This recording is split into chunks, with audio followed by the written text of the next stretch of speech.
The Rwanda policy is just a big mess, isn't it? I don't know why Sunak doesn't just admit to hating the thing from the beginning and said, well, I thought it was never going to work, instead of clinging on to it and saying, no, I love it, it's amazing.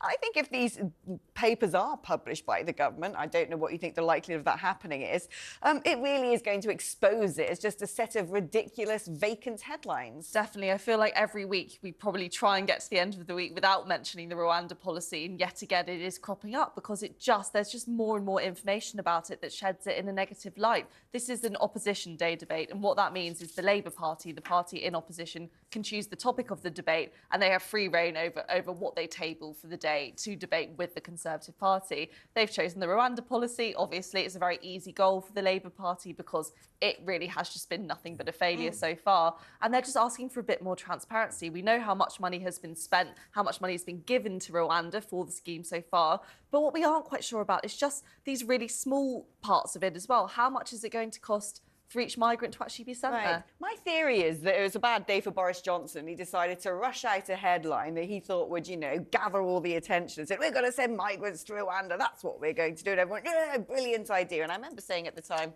that ain't going to happen, though, is it? Even I could see that seemed quite a far-fetched idea. And people are, no, it will, of course it will. The government's announced it. Do you think if these papers come out, it's going to prove that they didn't stress test this policy at all before trying to turn it into a PR exercise? Well, the worrying part of it is I feel like we can already see that they haven't stress tested it, even without the papers. This will add further ballast to that argument and actually just show some of the government workings or not behind the whole policy. And another part of this as well is after those reports emerged that Rishi Sunak, whilst he was Chancellor, actually wasn't backing the scheme. He thought that we should axe it, which is really...